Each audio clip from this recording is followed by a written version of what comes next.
नमस्कार, आप देख रहे हैं हमारा मेट्रो। मैं हूं राजकुमार अग्रवाल। हम जिस शहर में खड़े हैं उस शहर का नाम है नोएडा। और नोएडा में एक स्लम है और यहाँ के उद्योगपति भी हैं और बहुत बड़े बड़े कारोबारी भी हैं। और इन कारोबारियों के बीच में बहुत ऊंची ऊंची टावर्स और बहुत सारी बिल्डिंग्स भी हैं।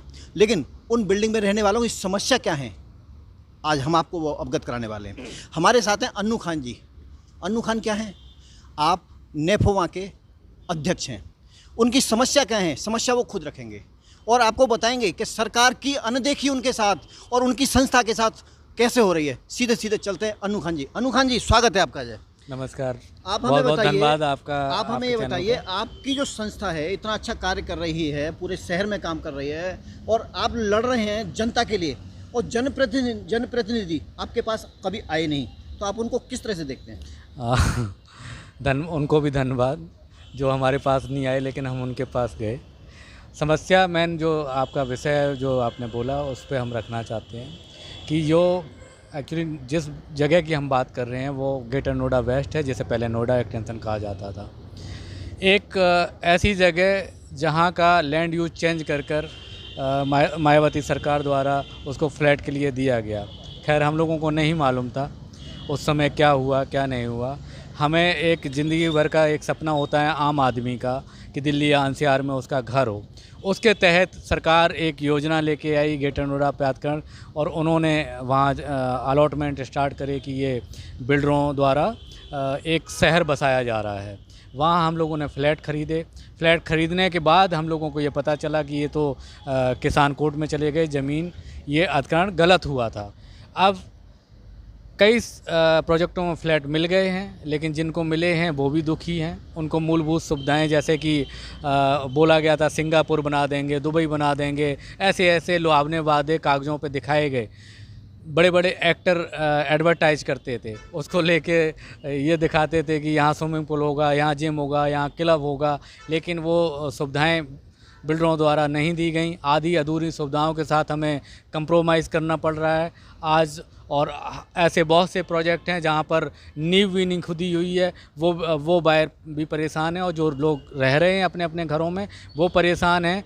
और एक वो भी तबका है जो 100% पैसे दे के बिल्डर को उनकी रजिस्ट्री नहीं हुई है। ऐसे भी करीब लगभग 60,000 बायर हैं। 60,000 व्यक्ति ग्रेटर नोएडा में रजिस्ट्री नहीं हुई हैं, वो अपने मालिकाना हक के लिए लड़ रहे हैं। हमारी लगभग 5-6 बार मुख्यमंत्री साहब से मीटिंग हुई है। हर बार ऐसा कोई फोरम नहीं है जहां दरवाज़ा ना खटखटाया हो। हर जगह अपनी बात रखते हैं, लेकिन समस्या का निराकरण नहीं होता है। यह बहुत ही दुर्भाग्यपूर्ण है, निंदनीय है। और जाहिर सी बात है जैसा कि मुख्यमंत्री साहब बहुत अच्छे मैं आपको रोकना चाहूँगा। जैसा कि अन्नू खान ने बताया 10 साल से ये लड़ाई लड़ रहे हैं, यानी 10 साल सरकार के 2 टेन्योर। अगर हम आज कहें कि आज भाजपा की सरकार है तो इससे पहली सरकार सपा की थी, लेकिन न सपा में समाधान मिला और न भाजपा में समाधान मिला। अभी हमें आप कल की बात बताइए। अभी बुधवार को हमारे दादरी शहर के अंदर देश के मुखिया यानी सीएम आए थे, उनमें आपको एक बोलने का मौका दिया गया था, तो क्या आप बोल पाए थे कि आपके संग क्या घटना हुई उस दिन? देखिए, बहुत ही दुर्भाग्यपूर्ण रहता है कि मैं वही आपसे कह रहा हूँ कि मुख्यमंत्री साहब बहुत अच्छे आदमी हैं, लेकिन मुख्यमंत्री साहब तक बातचीत जाए तो वो कुछ सुनेंगे, कुछ निराकरण करेंगे, लेकिन हमारी बातें हो सकता है आधी उन तक पहुंचती हूँ, आधी नीचे ही रह जाती हूँ। जहां हम बोलना चाहते हैं वहां हमें बोलने नहीं दिया जाता है।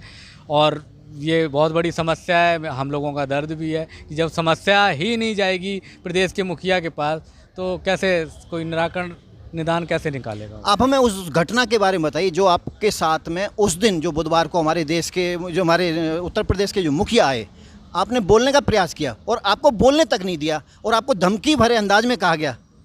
हाँ बिल्कुल, क्योंकि वहाँ बोला गया कि आपको बोलने की परमिशन नहीं है, तो ये सच है कि हमें बोलने नहीं दिया गया। अगर हम इस देश में, हमारे इस मुल्क में नहीं बोलेंगे तो कहाँ बोलेंगे? फैसला आप करेंगे, अन्नू खान नहीं करेंगे, न मैं करूँगा। लेकिन अगर एक सरकार का ब्यूरोक्रेट किसी आदमी को अपनी बात मुखिया तक नहीं पहुंचाने देता है तो मैं यही कहूँगा कि इसका दोषी मुख्यमंत्री नहीं, वो सरकारी अधिकारी है। बिल्कुल बिल्कुल सही बात है। हाँ, जो भी आप क्या कहें इसमें, मैं यही कहूँगा कि मुख्यमंत्री साहब बहुत अच्छे आदमी हैं, उनको समस्याओं का समाधान कराना चाहिए और खुद देखना चाहिए। सुनिए देश, हमारे उत्तर प्रदेश के मुखिया योगी आदित्यनाथ जी, आपके जो मातहत कर्मचारी हैं वो जनता की आवाज़ आप तक नहीं पहुंचने दे रहे। लोग आपसे नाराज़ नहीं हैं, जैसा कि अनु खान ने बताया है, आपके कर्मचारियों से, आपके अधिकारियों से नाराज़ है। तो अब हमें चाहिए कि आप अपने इस तंत्र को सुधारें ताकि लोगों की बात आपके कानों तक पहुंच सके। अगर नहीं पहुंचती है तो ये जब जनता नाराज़ हो जाती है तो आप समझ सकते हैं सरकार को बनाने के लिए इनकी एक उंगली की ताकत होती है। अगर ये उंगली गलत दिशा में चली गई तो सरकार को बदलने की ताकत रखती है। आज के लिए इतना ही। नमस्कार, मैं राजकुमार अग्रवाल, हमारा मेट्रो लाइव के लिए नोएडा से।